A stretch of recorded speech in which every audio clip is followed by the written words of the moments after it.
নমস্কার, শুরু করছি আজকের ভিডিও। আজ আমি আবার একটা মেকআপ লুক নিয়ে এসেছি। তো প্রথমেই আমি আগে মুখটা টিস্যু দিয়ে ক্লিন করেছি, তারপর আমি ইউজ করেছি রিকর্ডের একটা মিস্ট, যেটা রোজ মিস্ট রয়েছে সেটা, যেটা খুবই ভালো, সব স্কিনে যায়। তারপর আমি ইউজ করছি পিএসির ওয়াটার প্লাস ময়শ্চারাইজার।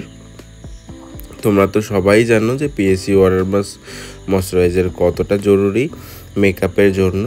তো যেটা ওয়াটারপ্রুফ মেকআপ করতেও খুব সুবিধে করে। তো আমি এটাকে একটুখানি হাতের সাহায্যেই ভালো করে মেল্ট করে দিচ্ছি, যাতে খুব সুন্দরভাবে অ্যাবজর্ব হয়ে যায় স্কিনে। এরপর আমি রিকোডের একটা প্রাইমার ইউজ করছি, রিকোডের এস অফ বেস, যে প্রাইমারটা ম্যাটিফাইং প্রাইমার, খুবই ভালো গরমের জন্য। এরপর আমি কালার কারেকশন করছি ফরএভার 52 একটা কালার কারেক্টার থেকে, যেটা ফ্লোর কালার কনসিলার রয়েছে সেই কারেক্টার থেকেই ইউজ করছি। একটু অরেঞ্জিস একটা সেট নিয়েছি, নিয়ে যেখানে যেখানে কালো স্প্যাচ রয়েছে সেগুলোতে আমি করছি। এরপর ওর শেডের থেকে এক শেড ডার্কার আমি কনসিলার নিয়েছি, নিয়ে যে জায়গাগুলো অরেঞ্জ কনসিল করেছি সেগুলোতে আমি আবার একবার কনসিল করে নিচ্ছি, যেটা অরেঞ্জ কনসিলারকে ঢাকতে সুবিধে হবে। এরপর আমি ভালো করে ফাউন্ডেশন অ্যাপ্লাই করে নেব। আমি ফরএভার 52 ফাউন্ডেশন অ্যাপ্লাই করছি, যেটা খুবই ভালো। ফরএভার 52 ডেলি লাইফের ফাউন্ডেশন, যেটা খুবই ভালো কাভারেজ দেয় আর খুব ভালোভাবে কাজও হয়। তো আমি ফাউন্ডেশনটা অ্যাপ্লাই করে নেব খুব ভালো করে। ফাউন্ডেশন অ্যাপ্লাই হয়ে যাওয়ার পর আমি ফরএভার 52 থেকেই হাইলাইটিং ইউজ করছি। আমি হাইলাইটিং জোনে হাইলাইট করছি ফরএভার 52 প্রোডাক্ট নিয়েই। তো আমি এটাকে ভালো করে এবার ব্লেন্ড করে নেব। একটা জিনিস মাথায় রাখতে হবে, সবসময় ব্লেন্ডিং যেন খুব সুন্দরভাবে হয়, তাহলেই কিন্তু মেকআপটা খুব ফ্ললেস লাগে দেখতে। এরপর আমি আই ম্যাজিকের টাচ প্যালেট থেকে ব্লাশার ইউজ করছি। যখন ব্লাশার ইউজ করবে তখন ক্লায়েন্টকে বা মডেলকে চেষ্টা করবে একটু হাসানোর, যাতে ব্লাশারটা অ্যাপ্লাই করতে খুব সুবিধা হয় আর খুব ভালোভাবে ব্লাশারটা অ্যাপ্লাইও করা যায়। তো এইভাবে আমি ব্লাশারটাকে অ্যাপ্লাই করে নিলাম।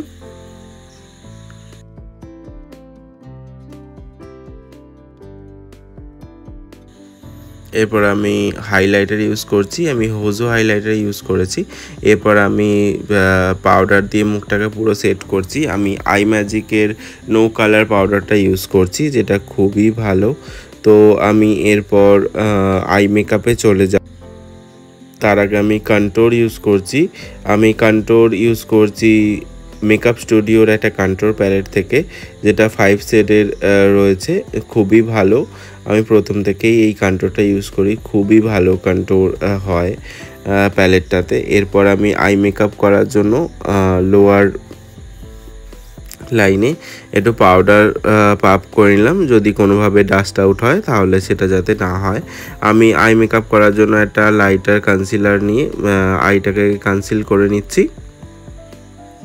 এরপর আমি ইউজ করছি একটা আই শ্যাডো, যেটা রেডিশ ব্রাউন কালার, যেটা দিয়ে আমি আই মেকআপের বেসটা কমপ্লিট করে নেব আর খুব ভালোভাবে অপর চোখটাতেও করে নেব। তো আই মেকআপের সময় মাথায় রাখবে যেন ব্লেন্ডটা খুব সুন্দরভাবে হয়, যেন একটা কালারের সাথে আর একটা কালার খুব ভালোভাবে মিশে থাকে, যে ক্ষেত্রে আই মেকআপটা দেখতে খুব।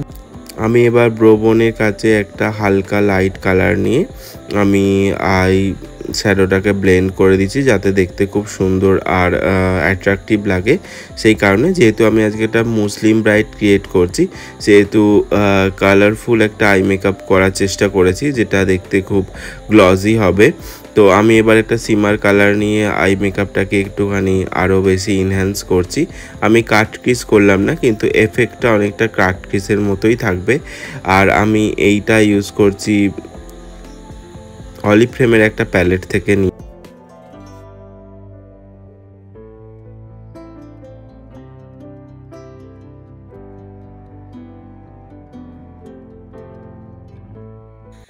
এরপর আমি এটা লাভিগোর সিমার ডাস্ট ইউজ করছি, যেটা খুবই ভালো আর খুব সুন্দরভাবে এটা শাইনও করে।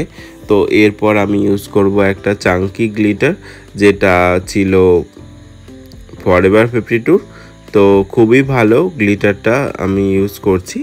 তো যেহেতু মুসলিম ব্রাইড সেহেতু একটু চোখটা ব্রাইটার হলে দেখতে, সেই কারণে আমি একটু গ্লিটারি আই করারই চেষ্টা করেছি যাতে দেখতে খুব ভালো লাগে। এরপর আমি লাইনার করে নেব। তো আমি লাইনার করছি ফরএভার 52 থেকে। আমি খুব সুন্দরভাবে টানা টানা একটা লাইন ক্রিয়েট করব। এরপর আমি একটা সুগারের কাজল নিয়ে আই নিচেটা করে নিচ্ছি। এরপর আমি সিলসের একটা প্যালেট থেকে আই শ্যাডো নিয়ে নিচেটা ভালো করে ব্লেন্ড করে দিচ্ছি আই শ্যাডোটা, যেটা খুব ভালোভাবে ব্লেন্ড করলে কিন্তু দেখতে খুব সুন্দর লাগে। তো মোটামুটি আমাদের হয়ে গেছে। আমি ইনার কর্নারে একটু হাইলাইট করে দিচ্ছি মেকআপ স্টুডিওর ওই আই শ্যাডো প্যালেটটা থেকেই। এরপর আমি একটু আইব্রোটা করে নিচ্ছি। আইব্রো করছি পিএসির আইব্রো পমেড দিয়ে, যেটা খুবই ভালো। আর আমার সেট নাম্বার ছিল 02, যেটা খুব ন্যাচারাল দেখতে লাগে। এরপর আমি লিপস্টিক করছি মাইগ্ল্যামে। আমাদের মেকআপ মোটামুটি কমপ্লিট। আশা করছি মেকআপটা ভালো লেগেছে। যদি ভালো লাগে তাহলে অবশ্যই লাইক করবে, কমেন্টে জানাবে মেকআপটা কেমন লাগলো। আর যদি সাবস্ক্রাইব না করে থাকো তাহলে তাড়াতাড়ি সাবস্ক্রাইব করে নাও, প্রচুর শেয়ার করো যাতে মেকআপটা সবার কাছে পৌঁছে যেতে পারে। দেখে নাও ফাইনাল লুক কীরকম হয়েছে, অবশ্যই জানিও। থ্যাংক ইউ এতক্ষণ আমার সাথে থাকার জন্য আর ভিডিওটি পুরোপুরি দেখার জন্য। অসংখ্য